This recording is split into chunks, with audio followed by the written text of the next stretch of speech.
Entonces estamos compartiendo pantalla y ya lo saludé y vamos a iniciar el trabajo de este curso. Ya nombraremos en el transcurso del día ¿cómo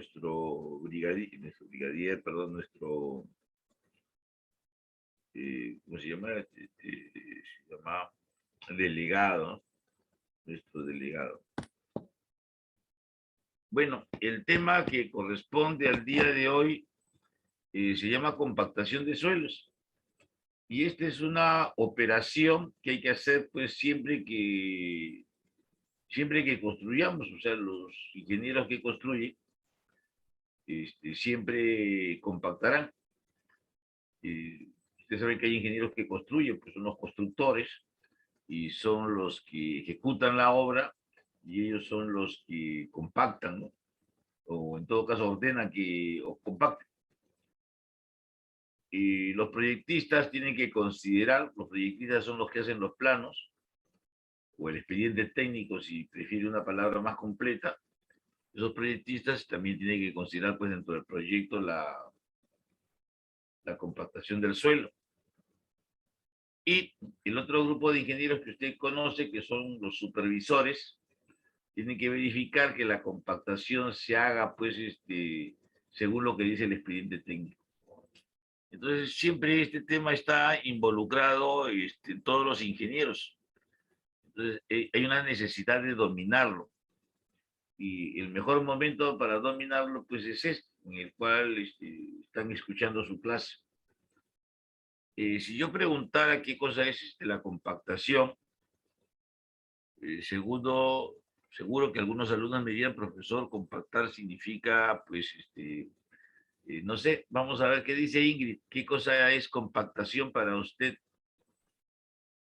Ingrid Stephanie Tello Figueroa.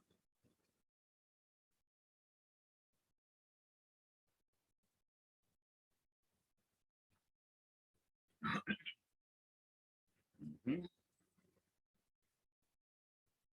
eh,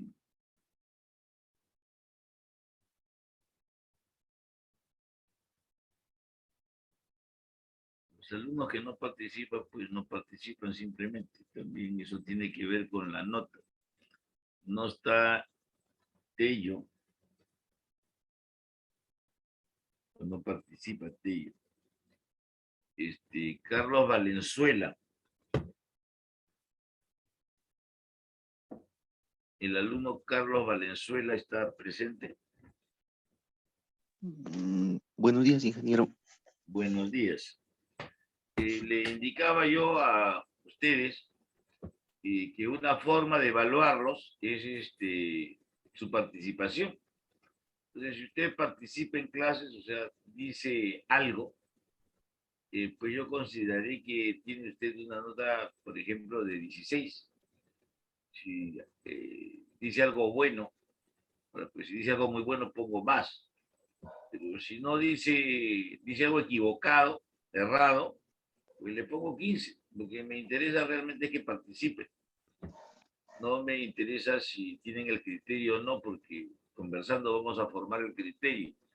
Le preguntaba yo, ¿qué cosa entiende usted por compactación? Si tiene una idea, ¿no? A ver, sería como la pérdida de volumen que, que, que experimenta una determinada zona del suelo. Bueno, yo creo que está bien, porque cuando nosotros compactamos, los vacíos del suelo se reducen. ¿Está bien? Así es. Cuando yo compacto, los vacíos del suelo se reducen. O sea que el suelo pierde volumen, es más denso. Y por tanto, como es más denso, soporta más carga. Un suelo denso soporta más carga. Y como usted ha dicho, al perder los poros o los vacíos, se vuelve, como usted dijo, pues pierde volumen, en otras palabras, se vuelve más compacto, en otras palabras, tiene una mayor resistencia, también es más difícil de formarlo, no se deforma ya fácilmente, y también podemos decir que se vuelve impermeable, o sea que el agua ya no puede pasar a través del suelo. Normalmente el suelo permite que el agua se infiltre, o sea que pase por su cuerpo. Pero si está compactado, ya esto es difícil de que ocurra. Entonces, por ejemplo, cuando usted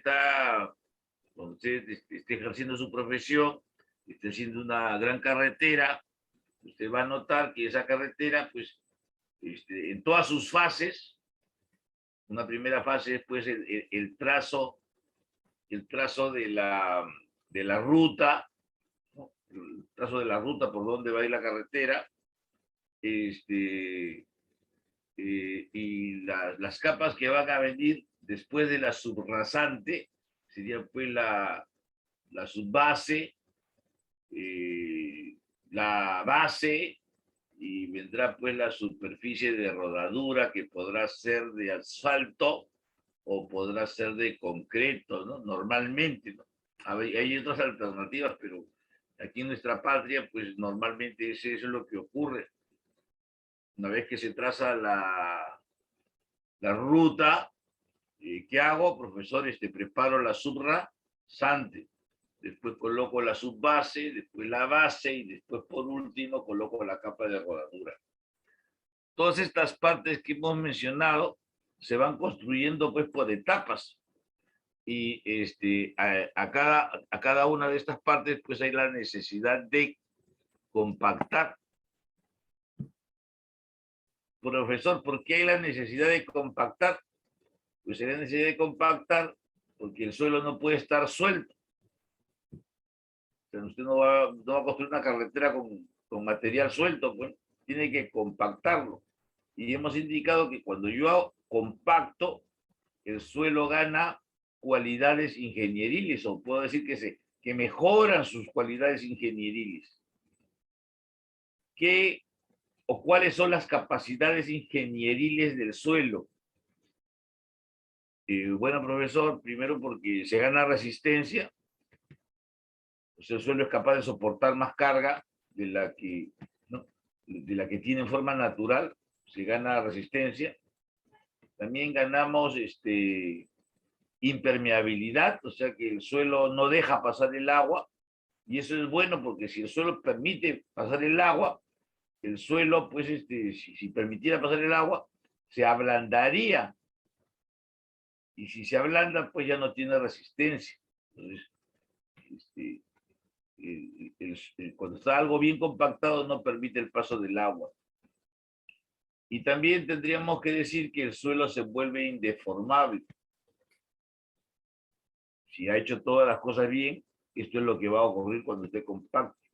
Va a ganar, su suelo va a ganar cualidades. Se va a volver más resistente, se va a volver impermeable, se va a poder indeformable.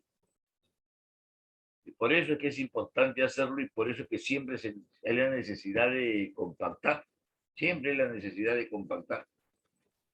Entonces, como le decía, cuando usted esté construyendo su carretera, va a notar que a la carretera siempre se le da una inclinación.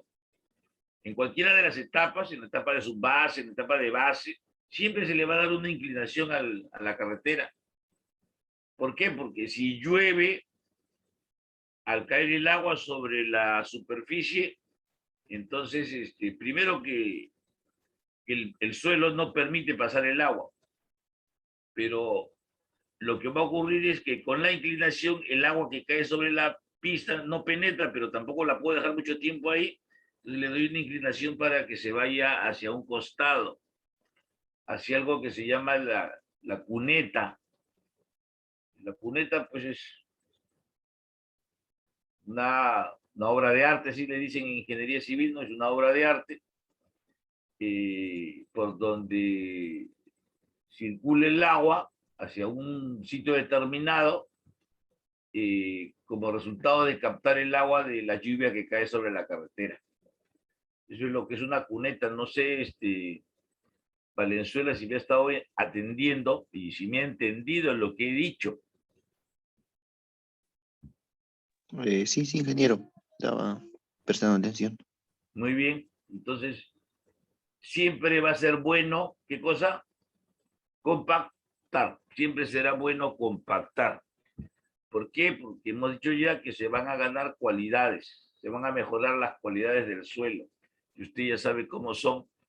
Sí, profesor, entiendo que se gana resistencia, se gana impermeabilidad y también el suelo se vuelve indeformable. Bien, entonces ese sería el primer concepto que tenemos, que siempre hay que compactar y que, bueno,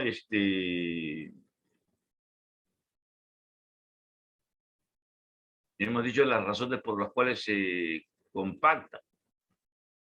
¿Qué más podemos hablar de la compactación? Bueno, podemos decir que, como usted dice, que se compactan en todas las obras, hay que compactar.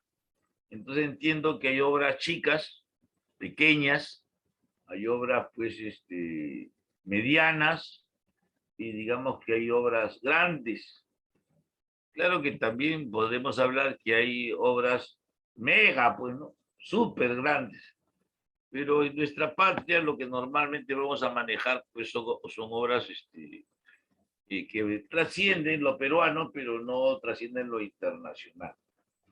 Entonces, cuando la obra sea pequeña, como por ejemplo una casa de playa, una casa de campo, un pequeño edificio, entonces el lote que va a ocupar más o menos pues serán 200 metros, 250 metros.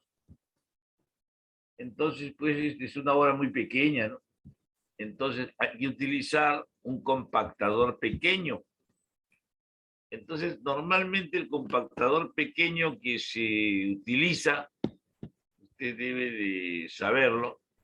¿Cuál es el compactador pequeño que se utiliza, profesor? Recuerdo yo que el compactador se llama bailarina. Entonces, todos ustedes han visto una bailarina en acción, pues, pero en todo caso, por si acaso, pongo acá vibrador, bailarina,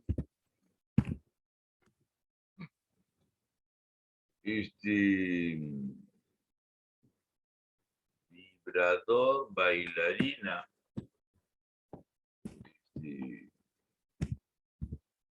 más que vibrador, realmente no sé por qué utilicé esa palabra, tendría que ser compactador, ¿no? Compactador. Quise utilizar un sinónimo y me salió pues otra cosa.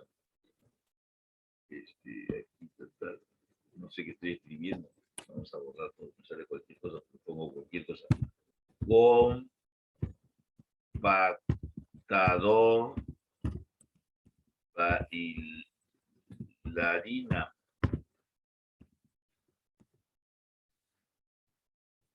Ahí está. Entonces, si estamos compartiendo pantalla, estamos viendo pues el compactador más pequeño que tenemos para obras pequeñas, ¿no? Que se llama pues la bailarina, ¿no? Así se le dice en el argot de construcción. Y entonces ya usted lo ha visto funcionar en alguna obra cercana a su casa seguramente.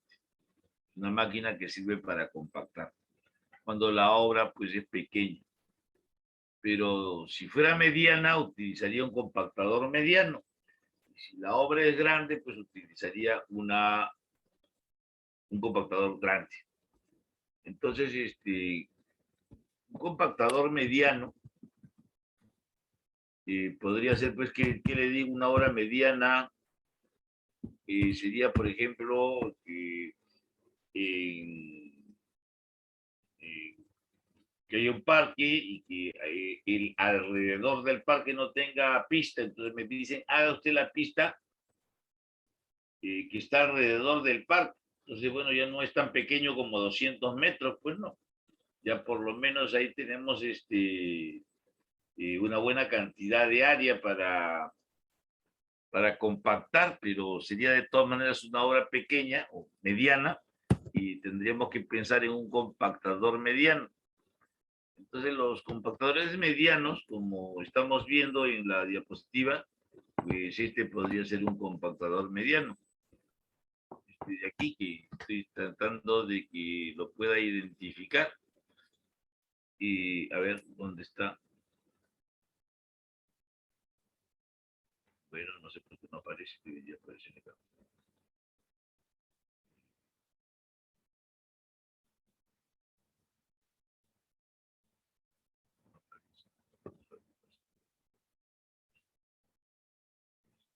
Está cargando. Pero bueno, no perdamos tanto tiempo. Le decía que si la obra era mediana, pues íbamos a necesitar un compactador mediano. Un compactador mediano. Y había puesto en imágenes y habíamos seleccionado pues este, por ejemplo, ¿no? Y creo que lo estoy tapando.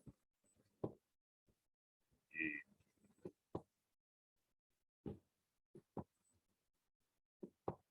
ahí está. Este compactador pues es un compactador mediano, ¿no?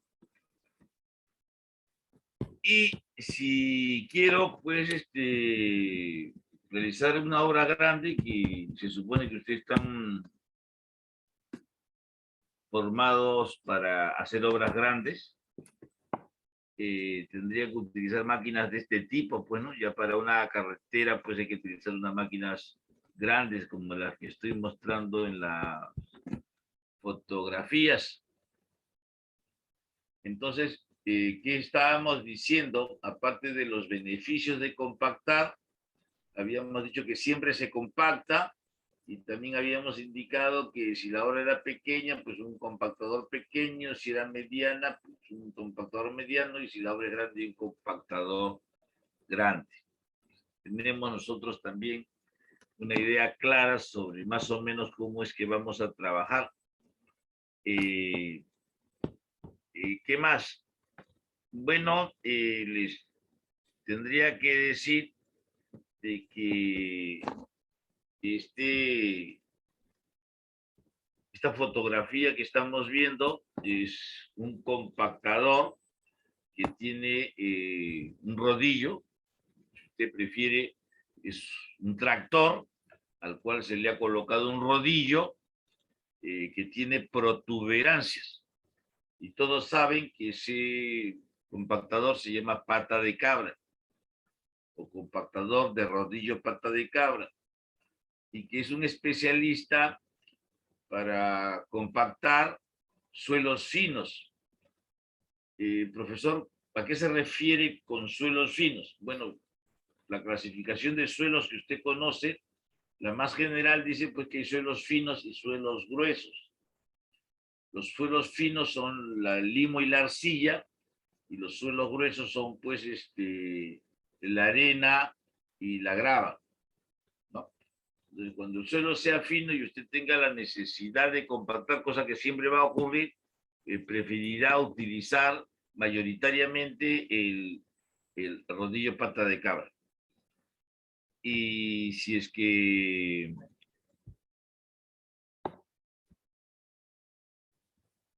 el suelo fuera grueso o granular, o sea, arena o grava, preferirá o será más eficiente trabajar con un rodillo liso. Como ve, esta máquina tiene un rodillo, pero el rodillo es liso. Esto es cuando el suelo es grueso, ¿no? Grava o arena. ¿Qué podríamos decir? Bueno, podríamos decir que estos compactadores, algunos alumnos le dicen aplanadora, compactan porque tienen mucho peso, o sea, por su peso, compactan. Pero ahora, modernamente, a todos se les ha dotado de vibrador. Entonces, a la vez que tienen peso, vibran. Entonces, hacen más eficiente la máquina. Entonces, normalmente, en las primeras pasadas, se utiliza el vibrador y ya en las demás pasadas, pues ya no se trabaja con el vibrador. pero bueno, hemos presentado a estos compactadores. También sabemos que cuando ponemos la carpeta asfáltica, o sea, colocamos el asfalto es muchos le llaman, o en varios libros va a encontrar usted que el asfalto, esa carpeta asfáltica, le dicen concreto asfáltico, así le dicen, concreto asfáltico, porque es una mezcla de piedras, de piedritas que están ligadas pues por un material que se llama asfalto. Y entonces, para eliminar los poros, igual que al suelo, hay que pasarle un rodillo. El rodillo ideal para este trabajo es el rodillo de neumáticos, que es lo que está viendo en la fotografía y que seguramente también usted ha visto esto, pues, en sus prácticas preprofesionales o cuando ha ocurrido una construcción cerca de su casa. Entonces, conoce, no es que sea algo pues novedoso para ustedes. Entonces, ya hemos definido lo que es la compactación. Profesor, ¿cuál sería la definición? Bueno, la compactación es una operación, ¿no? Es una operación que consiste en densificar, así dijo mi compañero, consiste en densificar el suelo mediante energía mecánica. Y donde lo que fundamentalmente se le extrae del suelo es ¿qué cosa? Es el aire. Cuando yo compacto, ¿qué expulso del suelo? El aire. Ese concepto que lo tenía su compañero, que lo expresó, yo estoy tratando de, pues, sacarle brillo. Compactar significa reducir los vacíos del suelo. Compactar significa sacar los vacíos del suelo. Usted sabe que en los vacíos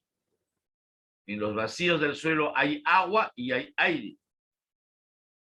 ¿Cuál de los dos es el que sale o el que se reduce cuando yo compacto? El aire.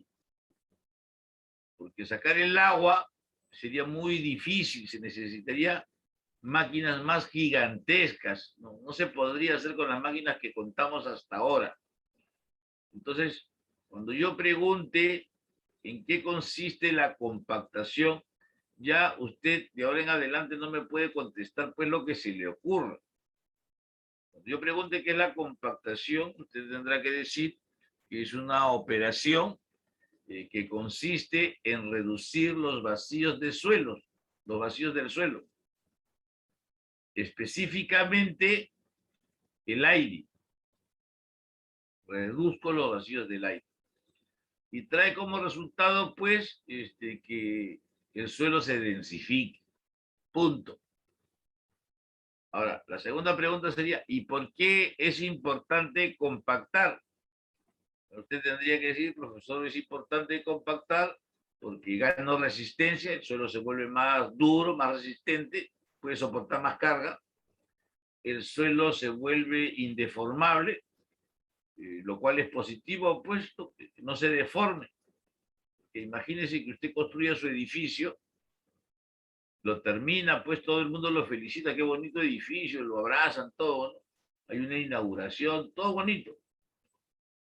Pero ¿qué pasa si el edificio empieza a hundirse 1 milímetro por año?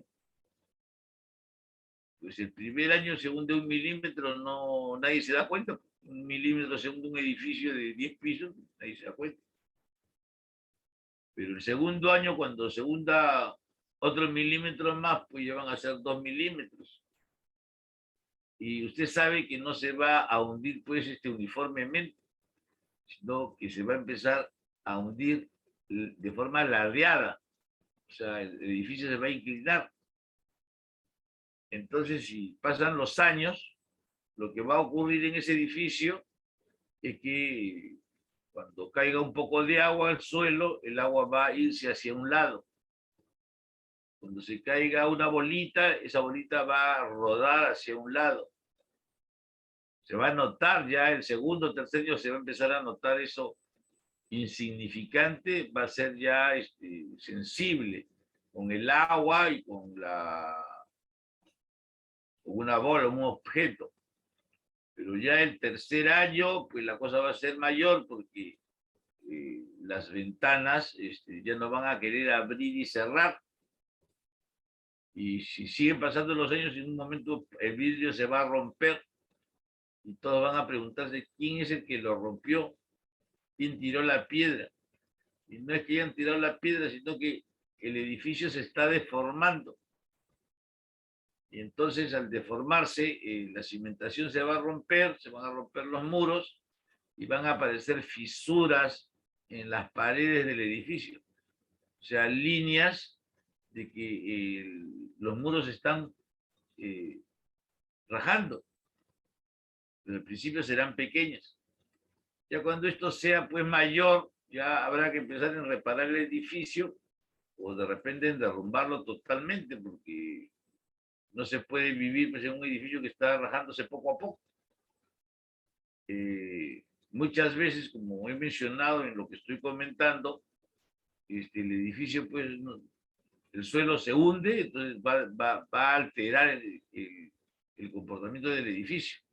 Y el problema es que pues, no se hunde de un solo, como se dice, de un solo sopapo, sino que se va a hundir poco a poco, a lo largo, algunos, como le digo, el proceso de deformación del suelo pues dura años, a veces 10 años, a veces 20 años, a veces 50 años, a veces 80 años.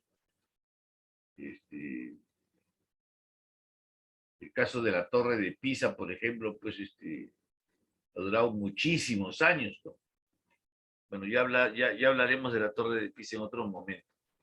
Pero le digo pues que comprenda usted que si yo voy a construir y sobre ese suelo voy a colocar mi edificio, mi puente, mi carretera, es lógico que piense en mejorar las cualidades del suelo. Y una de las formas de mejorar, porque hay varias, de mejorar la función ingenieril del suelo, pues sería compactándolo, ¿no? Sería una forma. Bueno, hemos avanzado un poco. No sé si alguien quiere preguntar, pues en todo caso les doy la oportunidad para que puedan preguntar lo que crean conveniente. No sé si Ángel Daniel Oliva Pinglo está presente. Bueno, lo primero que tiene que hacer es decir presente, si es que está. Sí, presente, ingeniero. Muy bien, gusto de saludarlo. Dígame usted si tiene alguna pregunta, tiene alguna observación, algo que quiera que se mejore o que no haya entendido. Sobre los equipos me quedé con la duda, entonces ya no lo llamamos como rodillos compactadores, sino como vibradores. No, yo creo que en un momento puse vibradores porque todos los compactadores modernos vibran, o sea, tienen la función vibrar, pero el aparato se llama compactador, así se llama, compactador. Todos los compactadores vienen con la posibilidad de funcionar vibrando. Otras personas le llaman aplanadora, bueno, tampoco voy a pelear porque algunos le llamen aplanadora también, aplanadora está perfecto también. El nombre que se utiliza más es compactador. Otros dicen aplanadora, pero al final significa lo mismo y normalmente es un tractor, un tractor que tiene pues un rodillo o dos rodillos que pueden ser lisos o con protuberancias. Los lisos son para suelos gruesos, arena, grava, y los que tienen protuberancias, llamados rodillo patecabra, son para suelos finos, limo o arcilla. Yo no sé por qué se me fue la mano y puse vibrador en un momento para mostrarle la figura y salir unos aparatos raros, pero eso fue una casualidad. Ok, ¿algo más? No, ingeniero, después todo sí se entendió bien. Bien, entonces, todos ustedes están obligados a saber compactar y para poder compactar bien, como ingenieros que son, no pueden tener resultados pues mediocres. Se supone que para eso estudian, para eso trabajan y pagan su universidad, o para eso sus padres se esfuerzan en tratar de darles cultura para que hagan algo bueno. A través de la historia, usted sabe, pues, muchos caminos se han hecho, pues, por los animales. Cuando el ganado camina, porque el ganado hay que llevarlo, pues, a pastar, a que coma, entonces van ellos en manada. Entonces, como tienen peso, las reses, las vacas tienen peso, entonces van pisando el suelo. En otras palabras, pues lo van compactando. Pero esa compactación, pues es una compactación no técnica, es una compactación, pues, producto del uso de un camino por animales, y pues luego ya la gente también camina por ahí, pues se ha construido una vía. Pero esa compactación no es a la que nos referimos. La compactación a la cual nos referimos sería una compactación ingenieril, que la ingeniería dicta cómo se hace. No se trata, muchas veces hay suelos donde se han utilizado de botaderos, entonces se echa pues el desmonte, ¿no? Lo que sale de la construcción lo van echando en una hondonada, y después ese suelo que se ha formado en la hondonada, se echan pues restos de residuos de construcción, y después una vez que se llena la hondonada, pues queda plana, y, y aparece pues alguien que se le ocurre pues vender eso por lotes, y ya sobre esos lotes se construye. Entonces, aparentemente, eso que ha sido rellenado, aparentemente pues parece un suelo, pero si bien podemos decir, si bien alguien podría decir que es un suelo, realmente pues es algo que tiene poca resistencia, porque se ha construido un suelo, pues, que le digo, artificial, y sin una compactación adecuada. Cuando uno quiere compactar algo, tiene que utilizar el criterio del ensayo Proctor. Hay un ensayo que se llama el ensayo Proctor, que es el cual tenemos que referirnos en la clase de hoy, y tiene que ser de su dominio, porque si no es de su dominio, pues usted ya no podría llamarse ingeniero, ni estudiante de ingeniería tampoco, ¿no? O sea, usted, estos capítulos que vamos viendo, pues tiene que dominarlos. Bueno, dentro de ciertos límites, pues, porque tampoco se va a volver un experto, pero tratar de lograr, pues, lo más que se pueda. Pero antes de comenzar ese tema del ensayo Proctor, después de que hemos conversado algo, le decía yo a los estudiantes del día de ayer, porque hay otras secciones de mecánica de suelos 2, y entonces a los del día sábado ya les he conversado, perdón, a los del día viernes les he conversado sobre el tema, y, y les dije, hay algo que tienen que recordar. Entonces le dije si recuerdan qué cosa es el contenido de humedad. También dicen contenido de agua, pues, ¿no? Contenido de agua, contenido de humedad es lo mismo. ¿Qué dirá, pues, nuestro amigo Ronald Merma? ¿Cómo estás? Buenos días. Hola, ingeniero, buenos días. ¿Se acuerda usted a qué me refiero cuando digo contenido de humedad? Al líquido que contiene la tierra. Exactamente.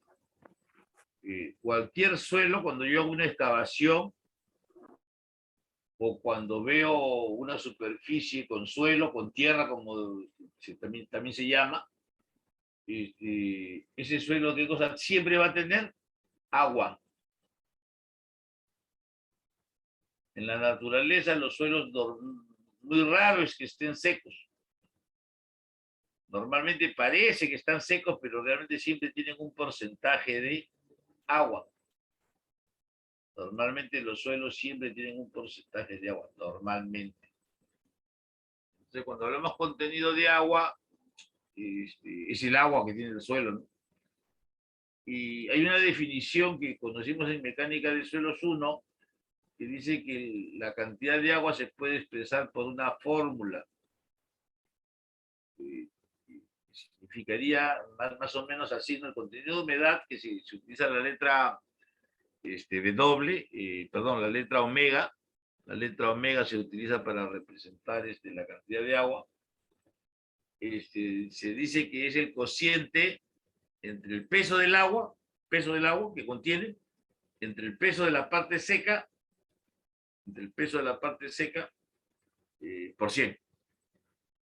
Peso del agua entre el peso del suelo seco multiplicado por 100. Entonces, más o menos les recuerdo, para los que no lo tienen fresco, que supongamos que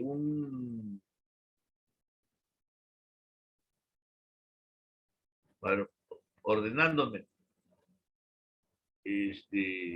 allá donde estoy construyendo, en el campo donde estoy construyendo, he hecho una zanja, un hueco, una perforación, se llama calicata, y la calicata, pues normalmente cuando alguien me habla de calicata, pues yo me imagino un hueco que tiene un diámetro de 1,5 metros, más o menos, y una profundidad de 3 metros. Aprox, a veces un poco más, un poquito más a veces, o a veces un poco menos. Hueco que se ha hecho ahí donde voy a construir se llama calicata. Y pues se utiliza para que yo pueda observar cuáles son los estratos que tiene el suelo y para poder analizar cada uno de los estratos que forman el suelo donde voy a trabajar.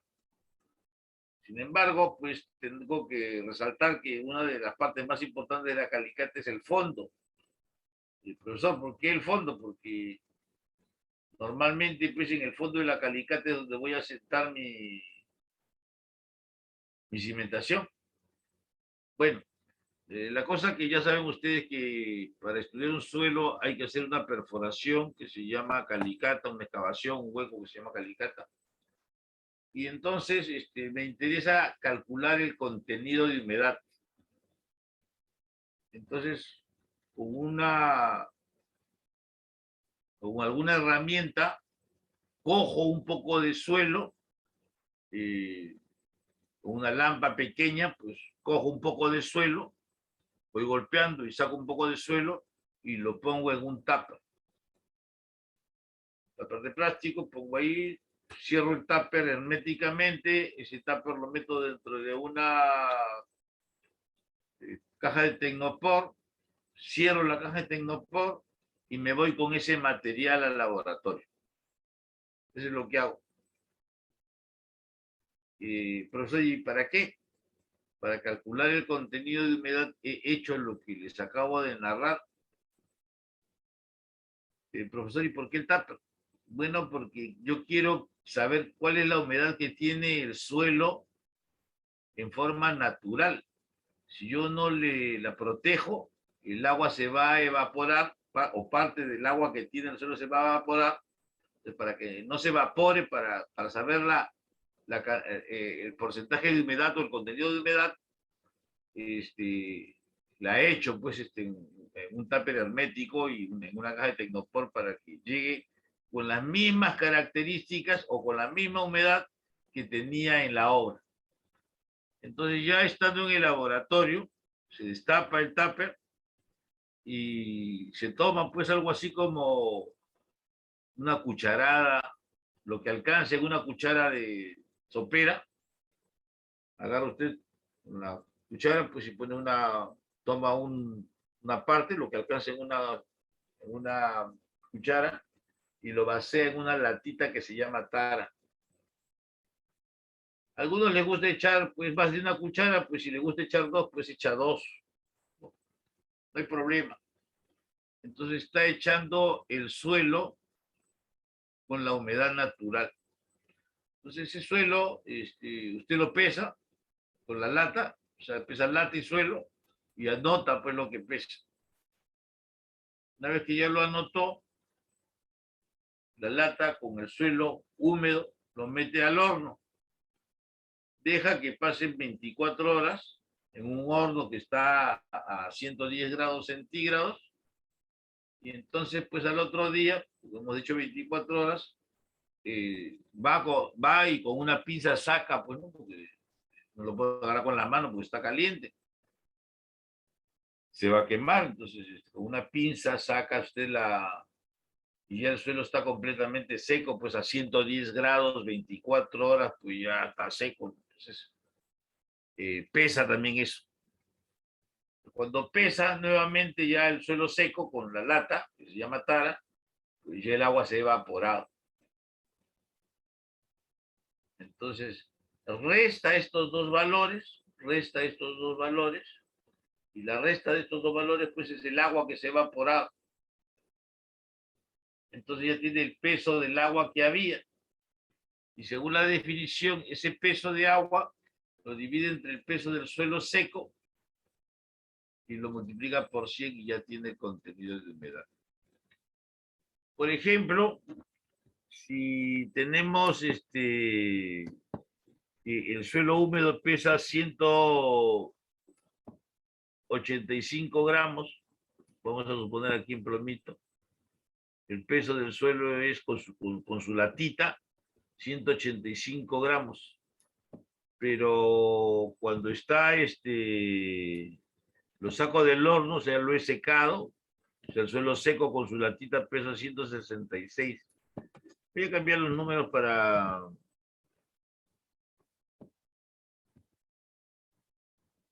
porque quiero cambiarlos. Este es el suelo en su estado natural pesado, con su lata, y este es el suelo, el mismo suelo, pero después de sacarlo del horno. Le dije que la latita, cada uno de estos está tengo una lata, la meto al horno y la saco, esto está con la lata, pero la lata pesa 42 gramos.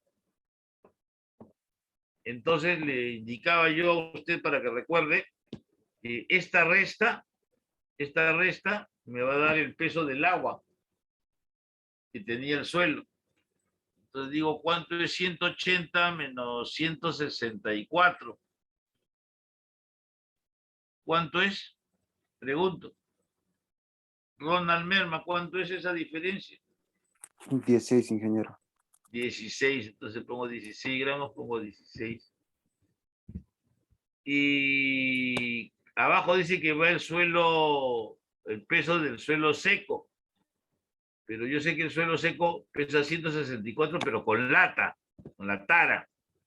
Pero la tara pesa 42 gramos. ¿Cuánto pesa el suelo seco? 122, ingeniero. Ok, 122. Entonces, efectúa la división, multiplica por 100 y va a tener un valor. ¿Cuánto sale ese valor?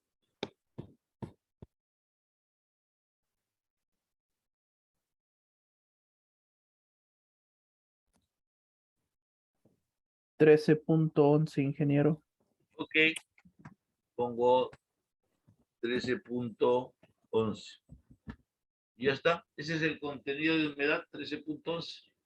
Así lo ha hecho usted toda su vida. Eso es lo que ha aprendido. Yo lo estoy recordando de todas maneras.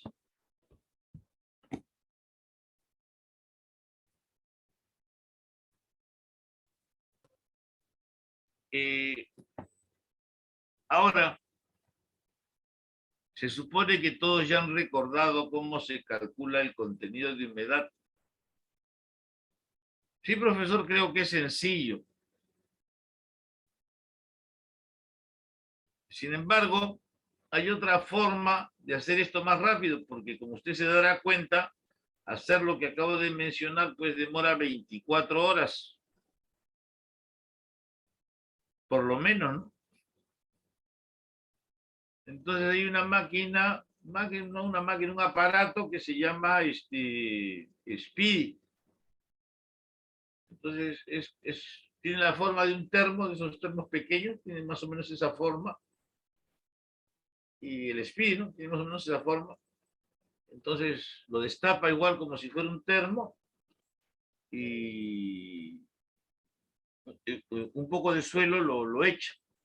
Una cucharada, 2 cucharadas de suelo hecha en el recipiente, lo tapa, lo agita y cuando usted voltea el termo, atrás hay un relojito que le dice cuál es el contenido de humedad. Esto demora pues máximo 5 minutos.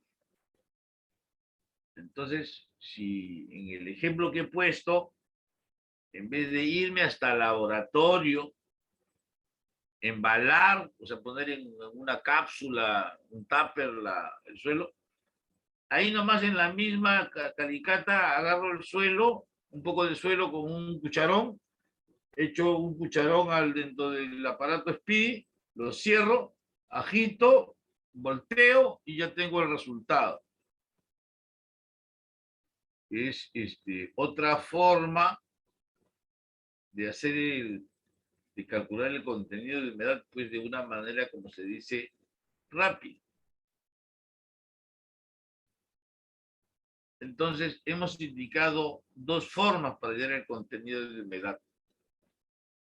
Pero una tradicional y otra, pues, que requiere de un aparato que hay que comprar.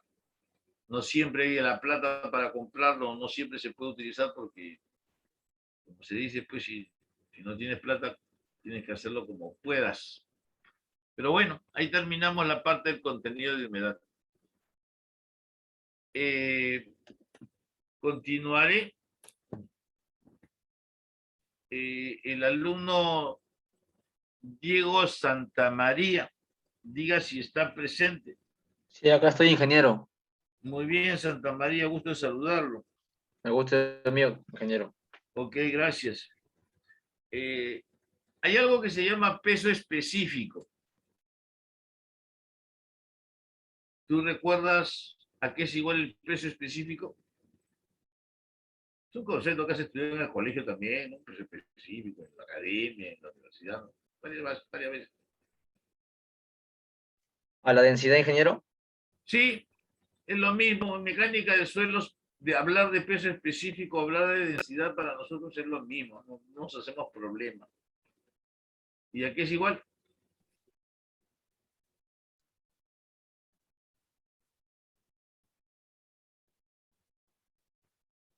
A veces, como todavía estamos, que no nos conocemos mucho, siempre hay un roche, pues cuando yo pregunto, ¿no? Y es normal.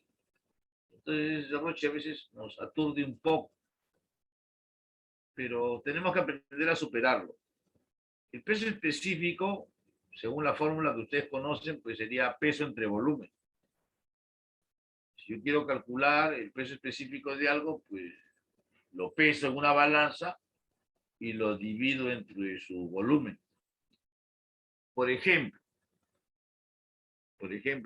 amigo Santa María, le contaré pues que yo cuando era niño no había pues internet, pues, no había Nintendo ni esas cosas.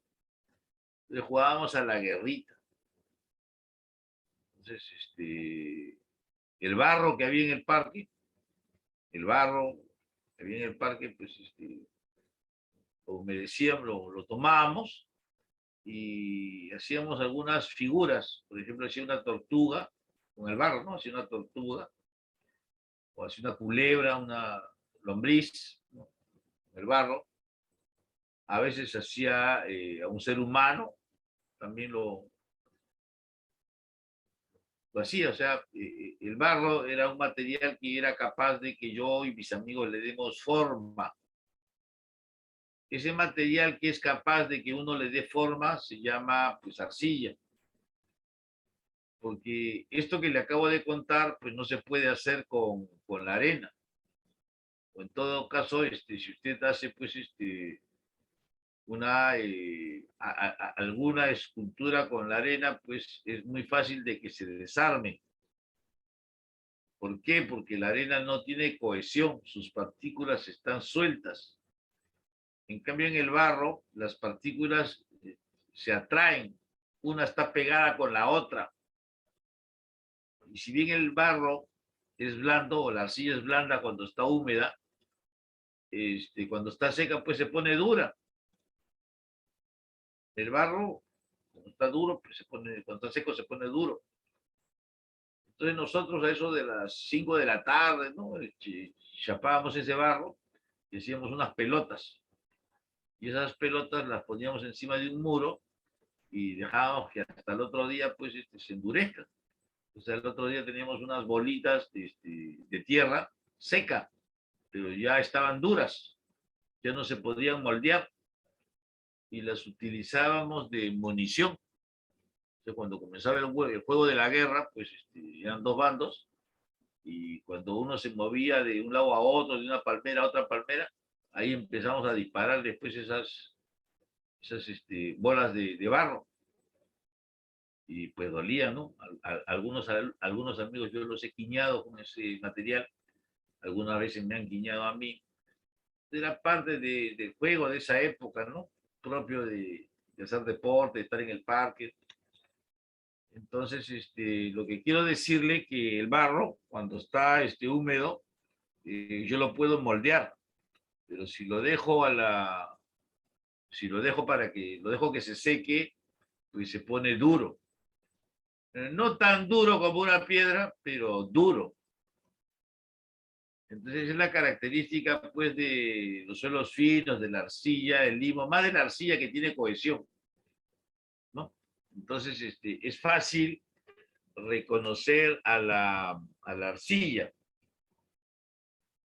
De repente un alumno me dice, profesor, no es tan fácil reconocer a la arcilla porque si el suelo es, a ver, cuénteme, profesor, mira, te digo, para comenzar, si yo soy capaz de ver los granos, tengo un suelo y soy capaz de ver los granos, ese suelo de todas mangas es qué cosa, arenoso o arena, ¿no? Si se ven los granos es arena, es un suelo arenoso. No sé si me está entendiendo el amigo Diego. Un poco, ingeniero, un poco. A ver, ¿cuál es la parte que no entiende? Estoy diciendo que cuando yo puedo identificar fácilmente a una arcilla, he dicho. ¿Por qué? Porque indicaba que si yo soy capaz de ver los granos, ese suelo es una arena, es un suelo arenoso. Si veo los granos. Si no veo los granos, el suelo es fino.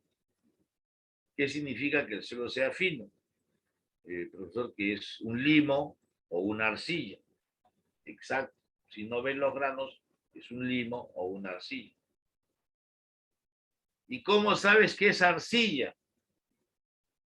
Bueno, mojo ese suelo, lo mojo, y si al sobarlo por mis manos, siento algo así como jabonoso, como un jabón, todos han agarrado un jabón alguna vez en su vida, bueno, siento como que agarrar un jabón como que está lubricado, ese es arcilla. Y si no se comporta como un jabón, pues es un limo. No sé si me he entendido, Diego. Sí, ahora sí, ingeniero, ahora sí. A ver, cuénteme, los suelos que existen, según lo que se ha estudiado pues en el pasado, el suelo puede ser gravoso, arenoso, limoso, arcilloso, el suelo que usted conoce. ¿Qué significa que un suelo, por ejemplo, cuando yo digo, ¿hay alguna diferencia cuando yo digo es arcilla y es arcilloso? ¿Hay alguna diferencia?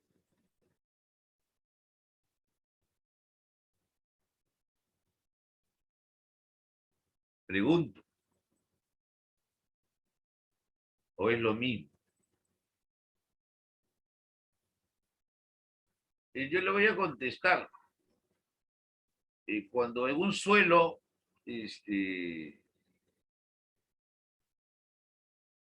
no es arcilla pura, pero es la arcilla la que predomina, entonces ya no digo que es arcilla, sino digo que es arcilloso.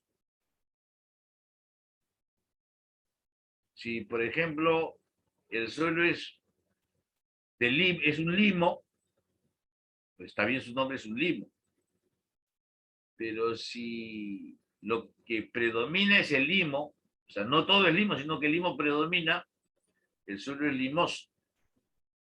Y cuando digo limoso, es que el suelo tiene el comportamiento de un limo. Cuando digo arcilloso, es que prevalece la arcilla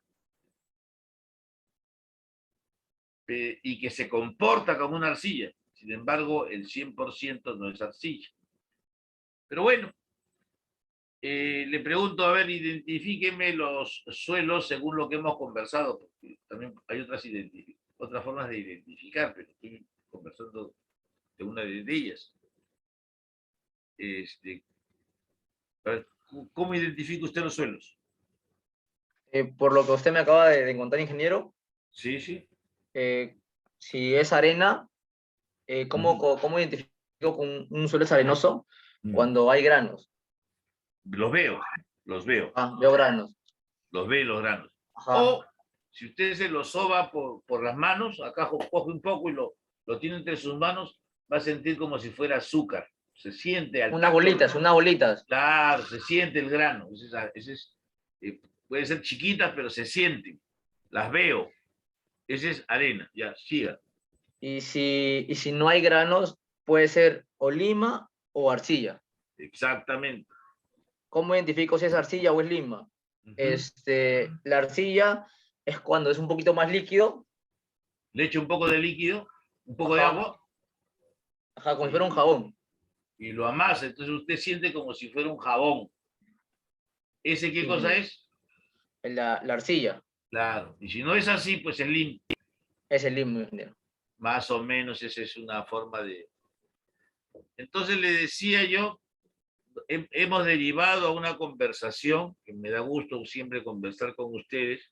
Hemos terminado en una conversación, sin embargo no era lo que quería hablar. Lo que quería decirle es que de todos los suelos que hay, la arcilla es la que tiene la característica de que sus moléculas tienen cohesión. Esto es que tienden a estar, ¿qué cosa? Juntas. Entonces, cuando usted ve una arcilla, lo más seca, por ejemplo, lo más probable es que vea algo así como un terrón, algo sólido, como una piedra, pero no es piedra, es tierra. Esa es la característica principal de la arcilla. Entonces, si yo agarro un poco de arcilla seca, va a tener la forma de una piedra, o sea, en el sentido que va a ser algo sólido, y que, sin embargo, no es piedra. Entonces, si usted coge una pieza de ese tipo que le estoy comentando y se la lleva al laboratorio o en su casa, como quiera, las cosas también se pueden hacer en casa con lo que uno tiene en casa, pues, ¿no? Cuando va al laboratorio es porque quiere algo sofisticado. Bueno, entonces tiene un poco de arcilla y esa arcilla que está dura, con el cuchillo le empieza a cortar, le empieza a cortar, le empieza a cortar y le puede dar la forma de un cilindro. Con un cuchillito va usted cortando, cortando, cortando, le va dando la forma y queda un cilindro. En el laboratorio hay una herramienta que se llama tallador. Entonces, si usted coloca una pieza de arcilla seca en el tallador, va dándole también la forma de un cilindro, porque normalmente en el laboratorio se utilizan probetas, muestras, y normalmente las muestras pues tienen la forma de un cilindro, igual que el concreto. Cuando usted quiere probar al concreto, pues forma cilindros, ¿no? En el suelo también formamos cilindros, a veces pequeños, a veces grandes, pero cilindros. Esos cilindros, pues, son el resultado de haber tallado el suelo, que está duro, que está sólido. Entonces aquí le estoy tratando de mostrar un cilindro de tierra, de arcilla. Aquí está, un cilindro de arcilla. Lo está viendo, de color medio marroncito.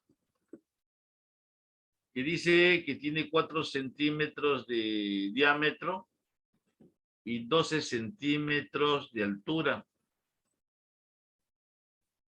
Entonces, en cuanto al peso, pues es cuestión de ponerlo encima de una balanza y la balanza me dice cuál es el peso. En este caso pesa 350 gramos. Ya tengo el peso de la muestra. ¿Cómo calculo el volumen? Profesor, el volumen lo calculo con mis conocimientos de geometría. Pues calcula, como es cilindro, sería el área de la base por la altura. Y como es cilindro, pues la base sería pi por el radio al cuadrado. Como el diámetro es 4, el radio es 2.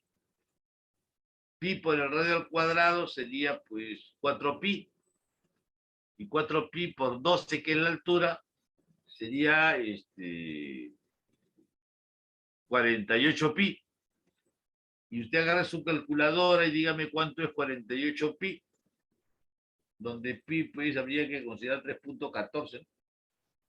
¿Cuánto es 48pi?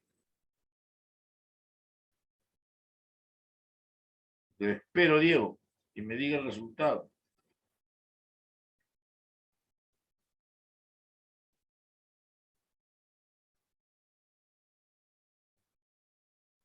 Estuve copiando lo que está ahí.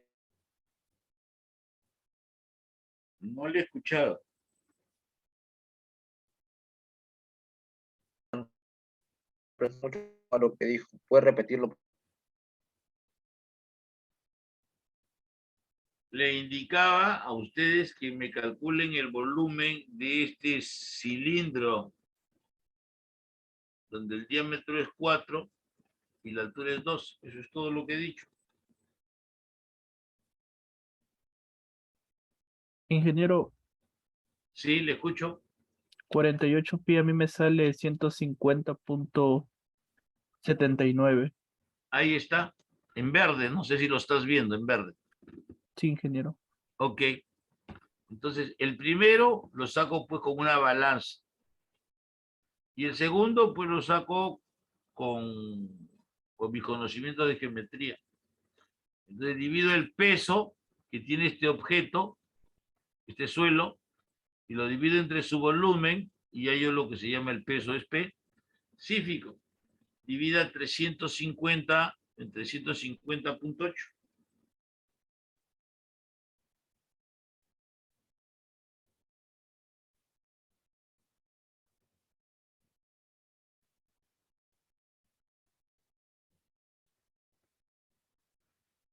Y me dice cuánto sale. 2.32, ingeniero. 2.32, ingeniero. Ahí está. Eso se llama el peso específico. Ya sabemos cómo se halla el contenido de humedad. Lo primero que hemos aprendido o recordado. Y también ya sabemos cuánto vale el peso específico. Digo húmedo porque ya hemos dicho que este suelo, si está en el medio ambiente cerca de nosotros, pues va a tener humedad de todas maneras.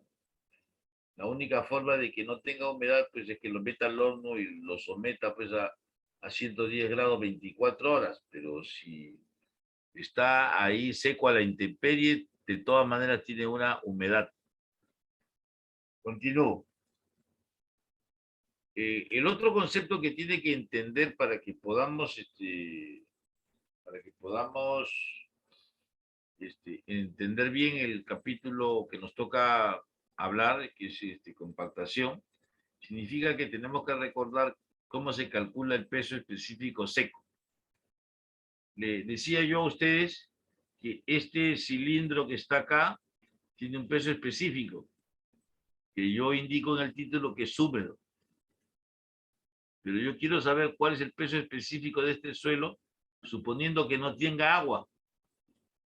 Suponiendo que no haya agua, cero agua. Profe,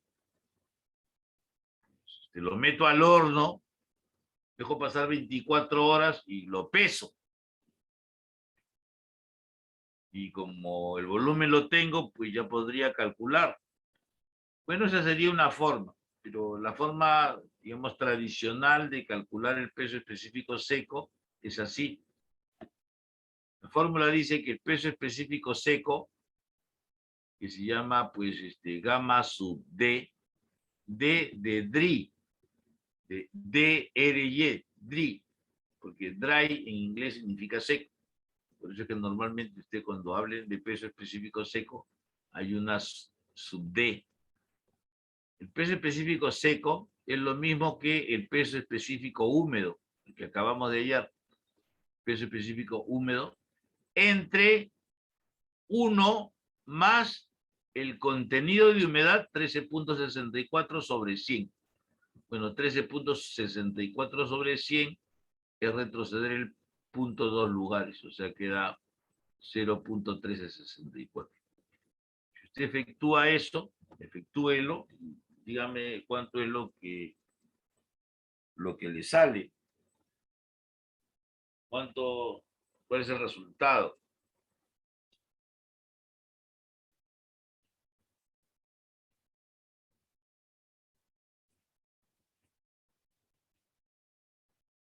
Por favor, todos los alumnos deben estar con su calculadora. No puede haber un alumno que me diga, no he traído mi calculadora. Pues ya, ese alumno ya hay que pensar en que mejor no se retire del curso. Ustedes han venido a aprender, a practicar, a preguntar, a participar sobre todo. ¿Cuánto le sale?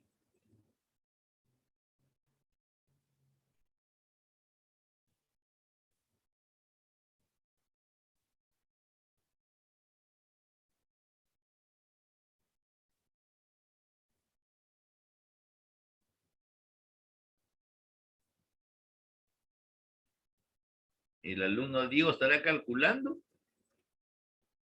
¿Estará tomando Me desayuno? sale 2.111.932.42. Bien, está correcto entonces el cálculo que se ha puesto ahí. Ok, ingeniero. Ahora, para ver si han entendido, hay un ejemplo que está de color verde, que vamos a poner pues 10.5.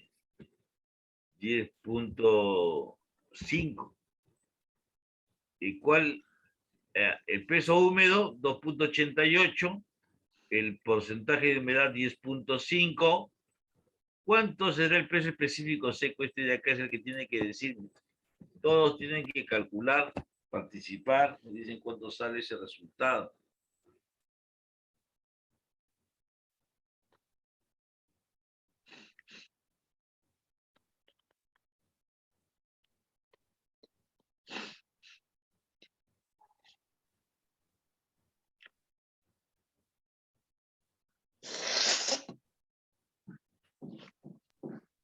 $2.61 redondeando.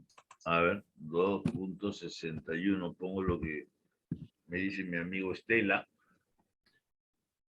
No sé si todos tienen 2.61. No tengo calculadora en la mano.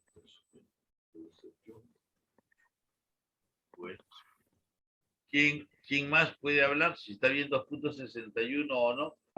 Sí, ingeniero. Sin redondear, a mí me salió 2.6063. Ya. Ya. Si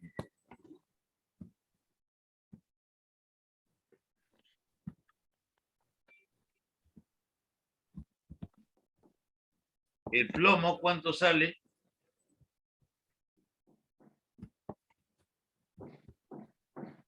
$2.53.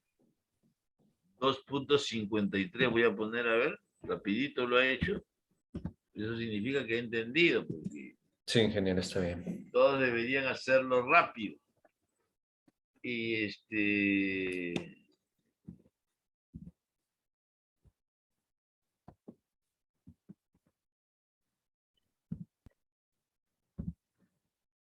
este último,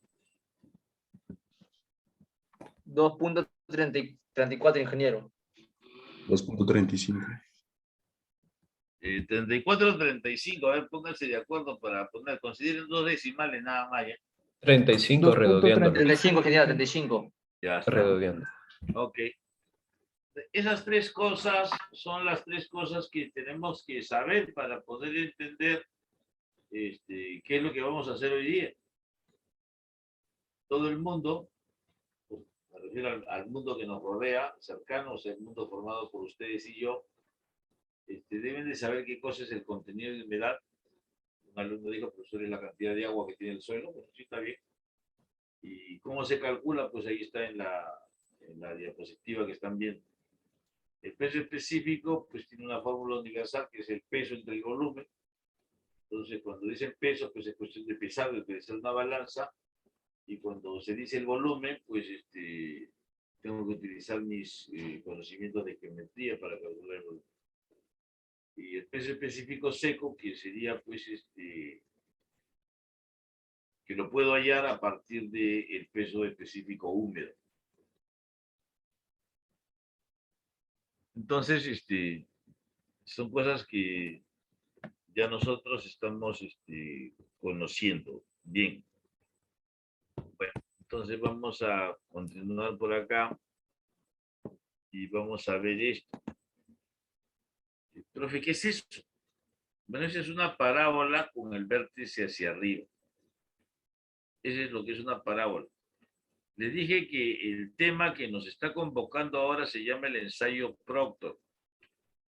Entonces, ¿quién es Proctor? Bueno, Proctor en principio es el apellido de un ingeniero. Pues. Proctor es el apellido de un ingeniero y en honor a ese ingeniero, pues existe un ensayo que se llama Proctor. Ese ensayo Proctor, ténganlo presente,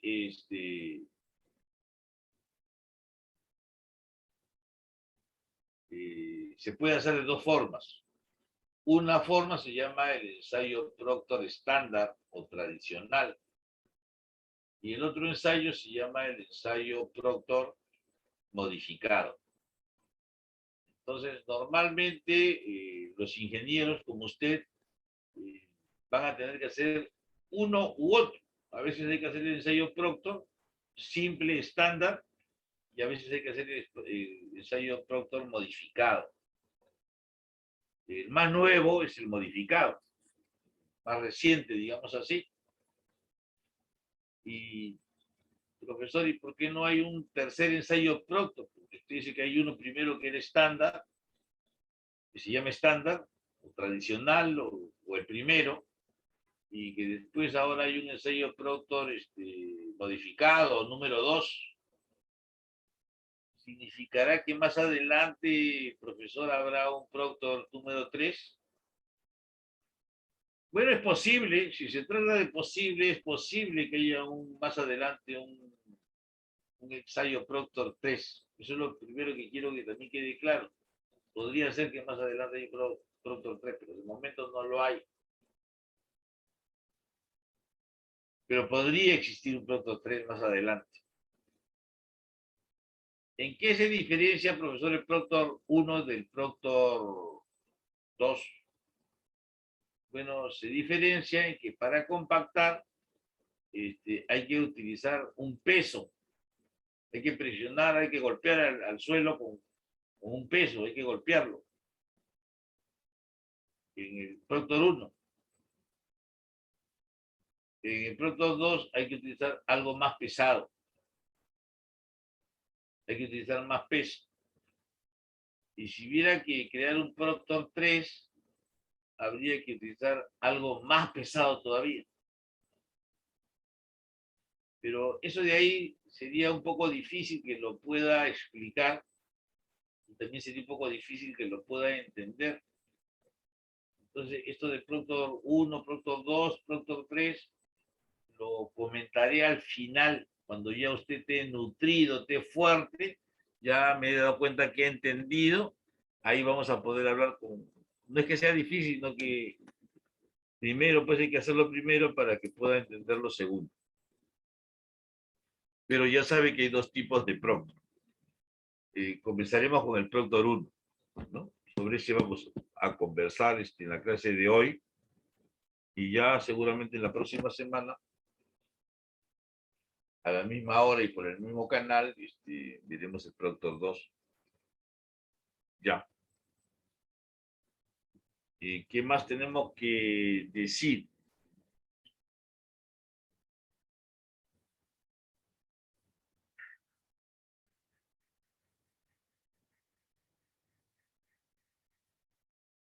A ver, ¿qué más tengo que decir? Bueno, un comentario. Este es el equipo que se necesita para realizar el Proctor o el ensayo Proctor. Le contaba que Proctor es un ingeniero que ha nacido a finales del siglo XIX, o sea, en 1890, por ahí, 1880, a finales del siglo XIX. Y como es normal, pues ha ejercido su profesión en los primeros años del siglo XX. O sea, me imagino que en 1820, en 1914, 1920, ha trabajado como ingeniero. Y que esta teoría del Proctor, él la publicó, o sea, hizo que llegara al mundo, la publicó en 1933. O sea que relativamente no es algo muy antiguo. Y comparado pues que los caminos, el primer camino notable que yo conocí, pues es el camino persa, ¿no? Que unía todo el imperio persa. Pero de ahí pues han venido pues los griegos, después los romanos, que han hecho más caminos, incluyendo a nuestros amigos los incas, que también han hecho pues su Capañán, un camino pues inmenso, gigantesco, ¿no? Pero ellos no han hecho caminos aplicando la técnica de Proctor. Entonces, los caminos hechos por el Proctor datan de más o menos la Primera Guerra Mundial. ¿Por qué? Porque ya en esa época pues ya había el automóvil, ya había, aparte del automóvil, pues habían aviones. Entonces los carros y los aviones había que preparar pues, por dónde iban a ir, ¿no? Entonces recién ahí empezó más o menos con la historia del automóvil, con la historia de la aviación, comenzaron a hacerse las primeras carreteras como las conocemos ahora, porque el Capañán es un camino, pero pues sus características no son las de los caminos de ahora. Entonces, el Proctor nace con el automóvil prácticamente, un poco después, nace con la aviación, un poco después, y entonces este ensayo Proctor aparece más o menos en esa época, el Proctor estándar. Pero ya para la Segunda Guerra Mundial, los aviones que se utilizan ya no son los mismos de la Primera Guerra Mundial, pero los de la Primera son aviones tipo Jorge Chávez, ¿no? Aviones ligeros. Ya los de la Segunda Guerra Mundial, pues ya son aviones bombarderos, son cosas más grandes, más pesadas. Los camiones también son más grandes, más pesados. Por eso hay la necesidad de crear un nuevo Proctor para cosas más pesadas. Por eso le decía que hay un Proctor 1 que es para vías que no soportan tanta carga. El Proctor normal, para tráfico ligero, para aviones ligeros. Pero cuando ya las pistas tienen que soportar camiones pues muy pesados, y los aeropuertos, aviones jumbo y esas cosas, pues hay que tener en cuenta que eso se tiene que hacer con el productor modificado. Y si crecen los aviones, si crecen los automóviles, o simplemente ahora mismo, usted sabe que hay carreteras que se hacen para las minas, y que por las minas pues trafican, o perdón, sí trafican, pues pasan, camiones pues inmensamente grandes, unos camiones gigantescos, y estos camiones gigantescos todavía tienen material pesado, ¿no? De las minas. Entonces, estas pistas pues ya no hay que, soportan un peso tan grande, ya pues ya no hay que considerar el productor modificado, sino hay que considerar un productor inventado por último, porque si bien ese no es generalizado, no es un uso generalizado, ya yo, si me dicen, ingeniero Cabrera, usted quiero que me haga me haga un camino de esta mina hasta este centro de procesamiento.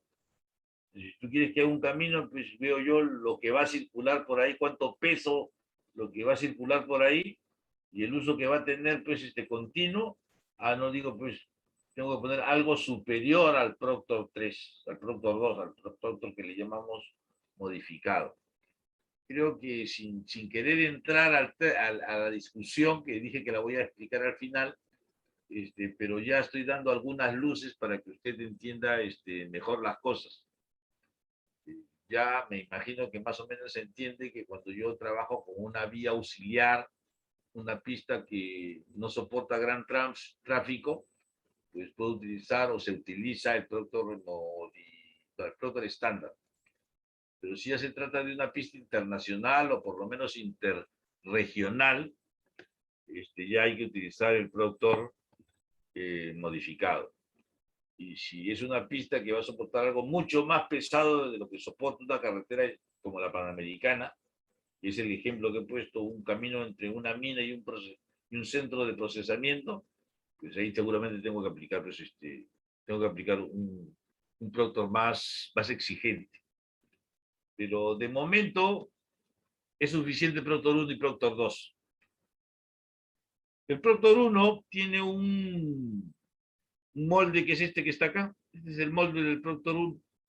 Y este es el martillo del Proctor 2. Este martillo se levanta y se suelta y golpea el suelo. Este martillo es un cilindro con un martillo dentro que yo lo elevo a tope, lo suelto y va a caer sobre el suelo. Y el suelo va a estar colocado dentro de este recipiente que está acá, de donde está el cursor, donde está la cruz. Este es el cilindro donde va a estar el suelo para hacer el ensayo Proctor. Y el ensayo, pues como se ve en la fotografía, tiene unas mariposas aquí que si yo las desajusto, separo la base del cilindro. Y arriba va una corona. Me disculpan 2 minutitos, voy a atender una pequeña cosa y regreso.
Bien, gracias por la espera.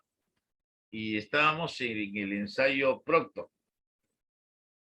Les estaba explicando de que este es un cilindro que está ligado a la base por estas mariposas y estos ejes, y que este molde todavía tiene una corona que está aquí.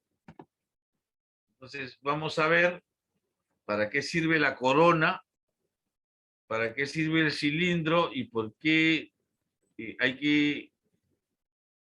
está separado a la base del cilindro. Esto de acá se llama un martillo y dice acá, ¿no? Aparatos que se utilizan, molde cilíndrico de acero. Molde cilíndrico de acero se refiere a este que está acá. Pisón de compactación. Se refiere a esto que está acá, es el pisón de compactación. Balanza de precisión, bueno, no está, pero una balanza es una balanza, pues. Sirve para pesar. Tamiz número 3/4 y número 4. Bueno, adelantándome un poco, le diré que el suelo, usted sabe lo que es suelo porque ha estado llevando en mecánica de suelos 1, una piedra, por ejemplo, del tamaño de mi cabeza,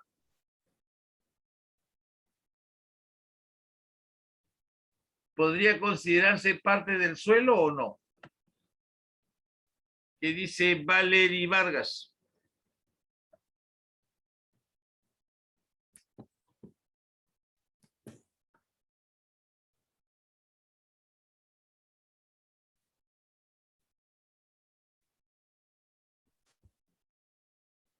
¿Valery Vargas está presente o no está presente? Es lo que he preguntado.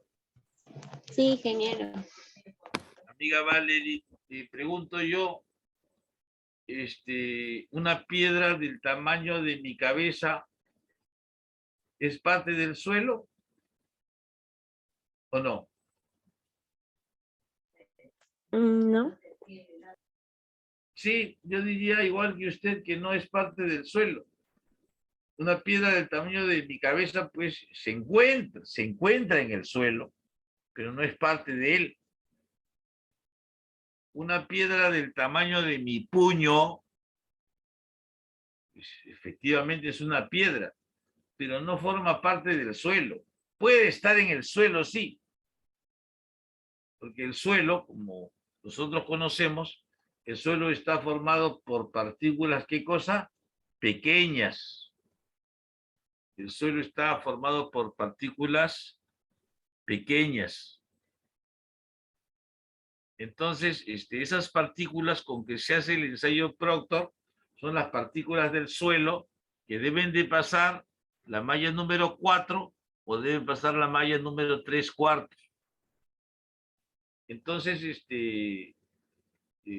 cuando nosotros hacemos el ensayo Proctor, lo podemos hacer con arcillas, con limos, con arenas, porque eso es lo que encontramos en la naturaleza, pero si hay una piedra que no pasa por estos tamices, la debo retirar para hacer el ensayo.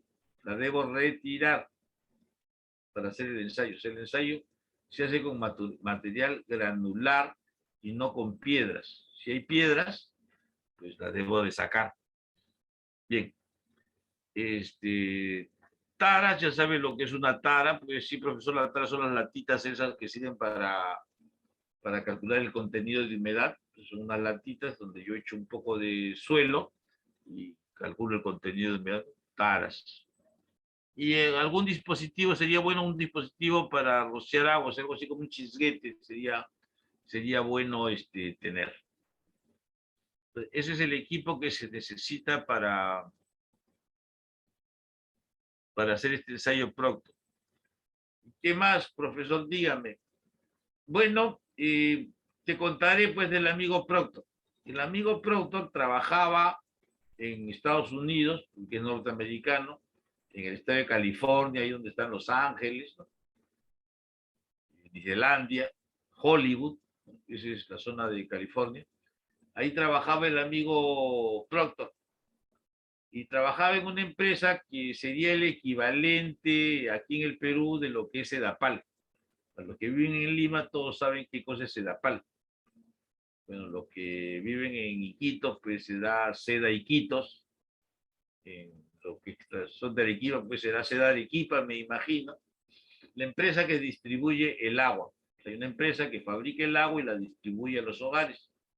Entonces, en Estados Unidos, pues igual hay una empresa que fabrica el agua potable y la distribuye entre los usuarios. Entonces, el amigo Proctor trabajaba en eso, en ese sitio, en ese lugar. Igual que acá en Lima, el río, en este caso el río Rímac, acá en el Perú, a veces tiene agua, pues y a veces no tiene agua. Cuando tiene agua, pues no hay problema, todo está bien, porque limpian el agua y la reparten. Pero cuando no hay agua, ¿qué pasa? Usted dirá, pues, usted que razona perfectamente, dirá, pues, cuando no hay agua, pues, tengo que, lo que yo haría, pues, sería crear reservorios de agua, crear lagunas gigantes donde se pueda conservar, retener el agua. Entonces, cuando llegue la época de estiaje, el río no tendrá agua, pero como yo tengo agua almacenada, saco el agua del almacén y la distribuyo. Entonces, eso siempre se ha hecho, ¿no? Entonces, desde el tiempo de Proctor, que como le decía, ha trabajado como ingeniero más o menos en 1920, él se encargaba de hacer reservorios, o sea, lagunas artificiales. Igual que ahora, si usted pregunta en Sedapal, pues ellos tienen reservorios para las épocas de estiaje, cuando no hay agua. Estos reservorios se pueden hacer, pues, de tierra o de concreto, vamos a decirlo ahora.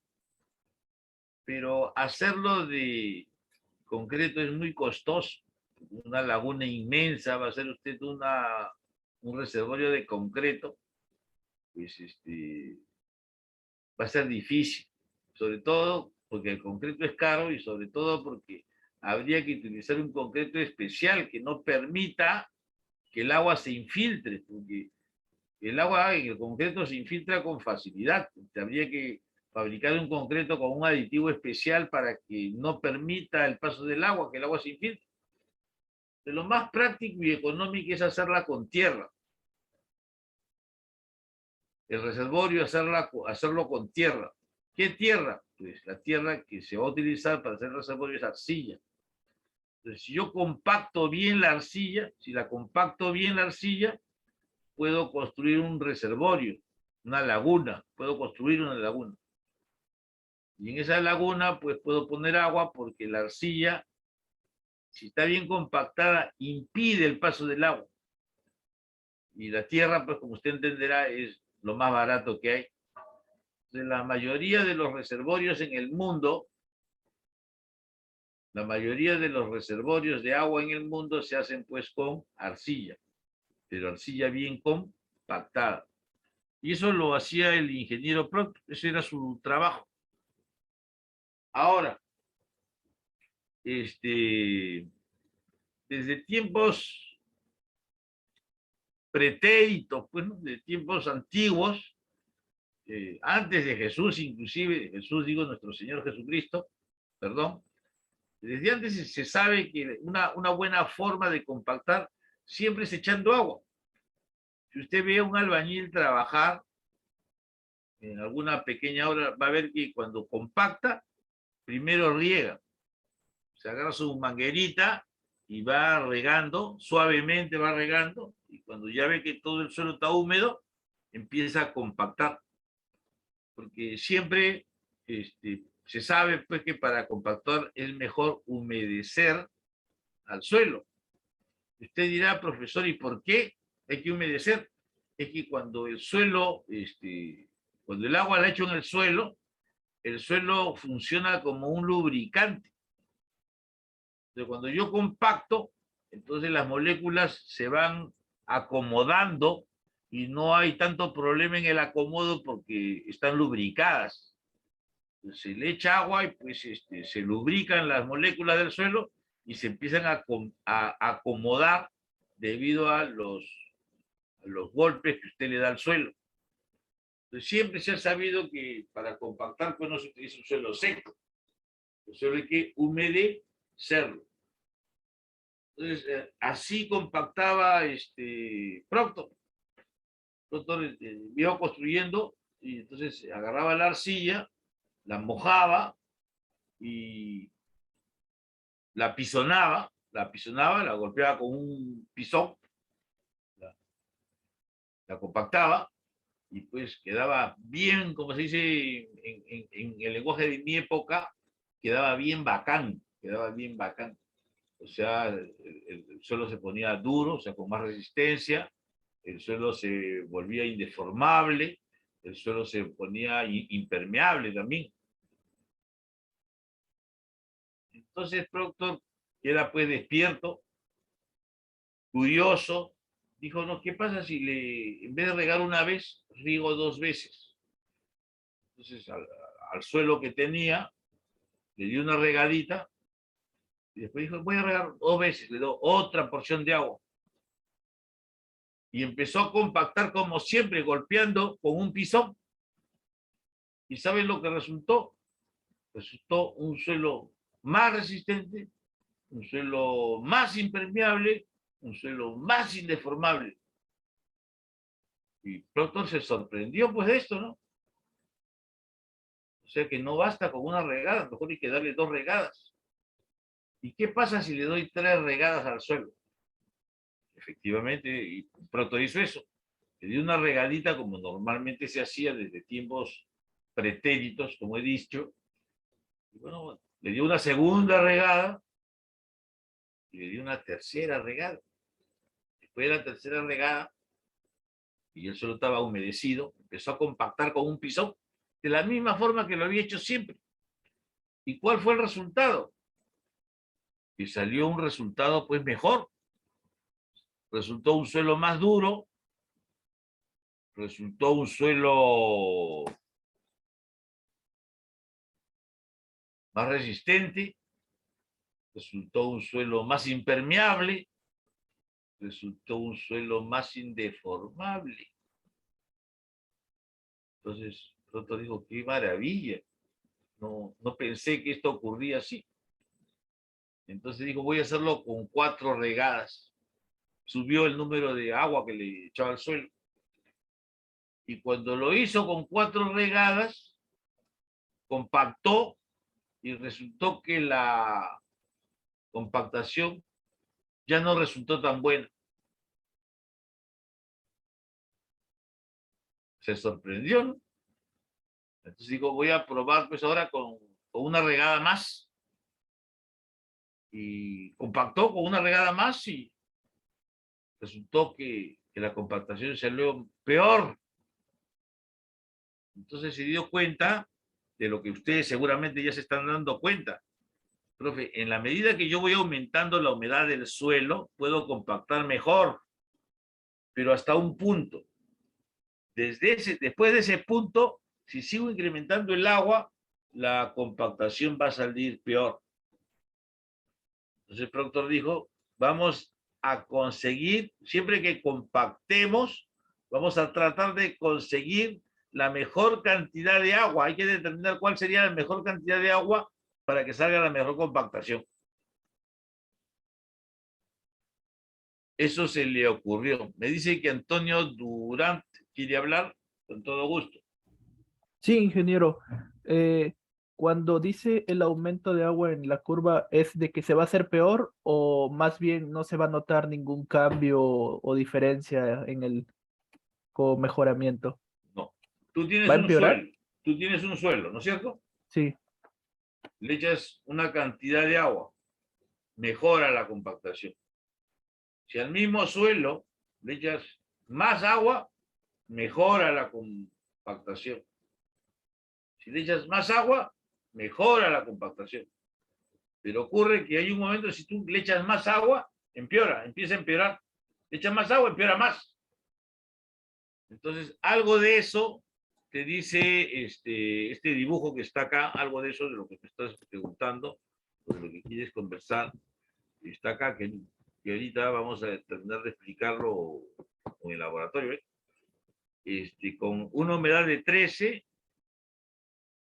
hay una mejora, pero con 14 mejora más, con una humedad de 15 mejora más, 17 mejora más, con 18, profesor, mejora mucho más el suelo, y con 19 de humedad ya no mejora, ahora empeora, con 20 empeora, con 22 empeora.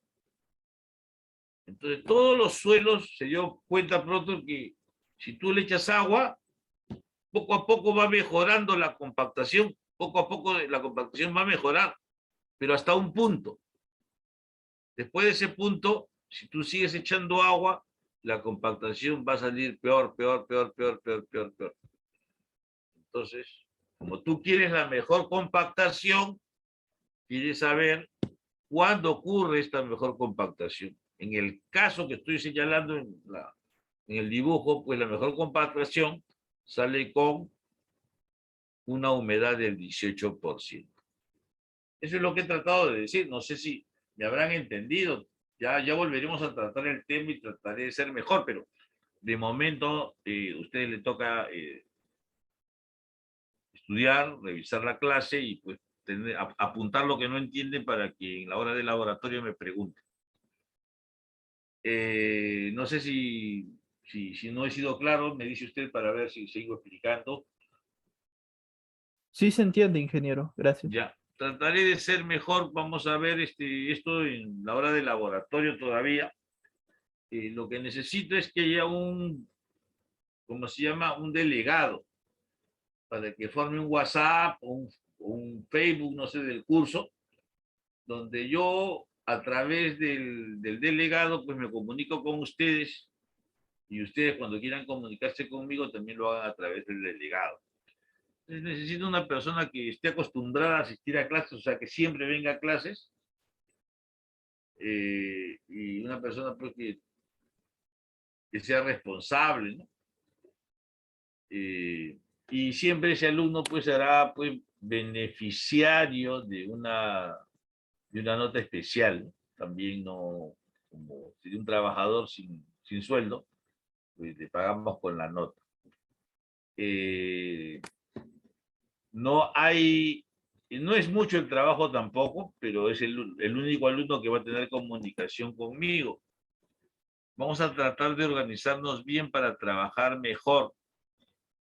No sé si hay algún voluntario o alguna propuesta antes que termine la hora. Yo, profesor. Bien, tenemos la suerte de tener un alumno que es voluntario, que es la mejor idea que alguien sea, porque que sea de propia voluntad. Nos vamos a llevar bien, César, Sí, profesor. y vamos a procurar, pues, ser un ejemplo de la responsabilidad que nos corresponde. Así que bueno, yo estoy contento con tu propuesta y bueno, vas a ser el delegado de todos nosotros. Mi teléfono, toma nota, mi teléfono es 98 de nuevo, 47 128. Yo me llamo Jorge Cabrera Salvatierra. Jorge Alberto Cabrera Salvatierra es mi nombre. Entonces, me mandas un WhatsApp y me pones ahí, ingeniero, yo soy el delegado de Mecánica de Suelo 2 del día sábado, y ya yo te contesto y pues ya nos tenemos registrados. Vuelvo a decir que César es la única persona que puede hablar conmigo directamente. Si quieren hablar conmigo, tienen que hacerlo a través de César. Entonces, pueden escribir a César, le dicen, compañero, ¿sabes qué? Es mi santo, el próximo sábado no voy a poder asistir, dile al profesor que considere mi asistencia.